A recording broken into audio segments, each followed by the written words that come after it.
जो ये कायराना हरकतें कर रही हैं, बुज़दिल जो छुप छुप के वार करते हैं, इनको खदेड़ खदेड़ के मारेंगे। वो इस्लाम के दुश्मन हैं, वो कौम के दुश्मन हैं, वो देश के दुश्मन हैं। इस पाकिस्तान जैसी ताकतों का सफाया जड़ से बिल्कुल ख़त्म कर देंगे। ईद उल अजहा का त्योहार जम्मू और कश्मीर दोनों संभागों में धूमधाम से मनाया जा रहा है। प्रदेश की 20 जिलों की ईदगाहों में नमाजियों ने ईद की नमाज अदा की और परिवार सहित प्रदेश और देश के लिए अमन और सुख समृद्धि की दुआ की। लेकिन आपको देखनी चाहिए जम्मू कश्मीर के उस इलाके की तस्वीरें जहां शिवखोरी से वैष्णो देवी जाते समय हिंदू तीर्थयात्रियों को ले जा रही बस को निशाना बनाया गया था। आतंकवादियों ने कई तरफ से अंधाधुंध गोलियां चलाकर डर का माहौल बना दिया था। इस हमले में 9 लोगों की दुखद मौत हो गई और 33 अन्य घायल हो गए थे। उसी रियासी में आज ईद का त्योहार मनाया गया तो नमाज में दुआएं मांगी गई कि जान गंवाने वालों को शांति मिले और आतंकियों को जहन्नुम।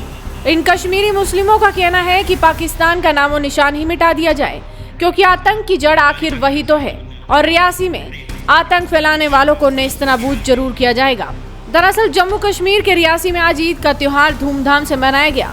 रियासी में आतंकियों की गोली का शिकार हुए लोगों के लिए दुआएं मांगी गई और उसके बाद ईद की मुबारकबाद देकर एक दूसरे का मुंह मीठा कराया गया।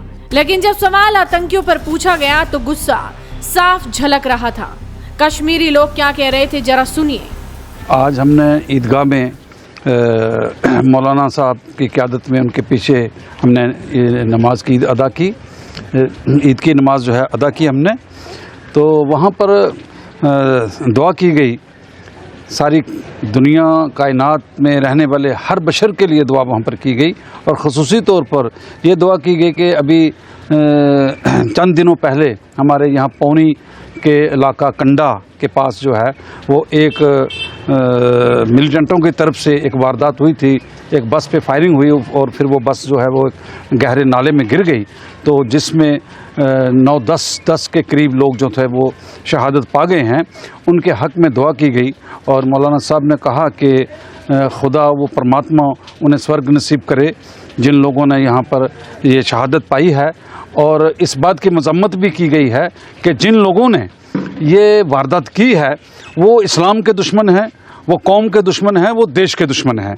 और ऐसे लोगों को ना समाज कोई जगह देता है, ना ही उन्हें कानूनी तौर पर कोई सहायता मिलनी चाहिए और ना ही हमारा देश इस बात की इजाज़त देता है।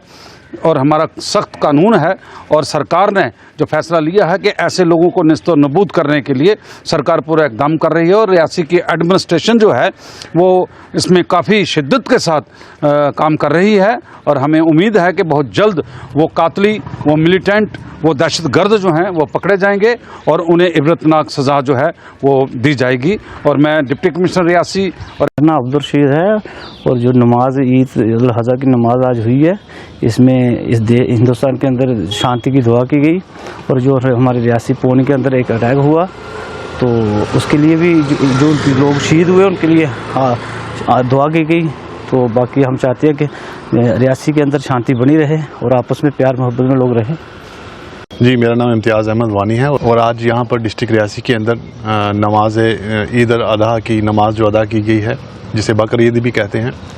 और इस नमाज में हमने पूरे देश के लिए अमन और शांति के लिए दुआ की है। और जिस तरह के अटैक यहाँ पर डिस्ट्रिक्ट रियासी के अंदर हुए हैं जो कि मिलिटेंट्स के द्वारा किए गए हैं, ये नाकाबिल बर्दाश्त है और आगे से ऐसे ना हो, हम इसके लिए हमने यहाँ पर डिस्ट्रिक्ट में यहाँ पर अपनी इस ईद की नमाज में हमने दुआ की है। एक चीज़ और बताना चाहता हूँ कि मैं जो हमारे यहाँ के लोग रहने वाले हैं, जो हमारे हिंदुस्तान के लोग रहने वाले हैं, मैं इनसे गुजारिश करता हूँ कि आप आपस में ना लड़ें। ये शोभा नहीं देता, हम अपने लोगों को कोसना शुरू कर देंगे, ये गलत बात है। अपने लोगों से मोहब्बत रखें। अगर हम सब एक होंगे तब जाके इस पाकिस्तान जैसी ताकतों का सफाया जड़ से बिल्कुल ख़त्म कर देंगे। लेकिन हम जब तक अपने आप से, अपने लोगों से लड़ते रहेंगे तब तक हम कभी अमन नहीं पा सकेंगे। इसलिए अमन के लिए हमें सबको इकट्ठा होना चाहिए, चाहे वो हिंदू हो, मुस्लिम हो, सिख हो, ईसाई हो, जो मर्ज़ी हो, वो उन सबको मिलकर इन ताकतों के साथ लड़ना पड़ेगा। और इस पाकिस्तान के लोगों को, इन पाकिस्तान के जो नाकाबिल बर्दाश्त जो ताकतें हैं, जो ये कायराना हरकतें कर रही हैं, बुज़दिल जो छुप छुप के वार करते हैं, इनको खदेड़ खदेड़ के मारेंगे।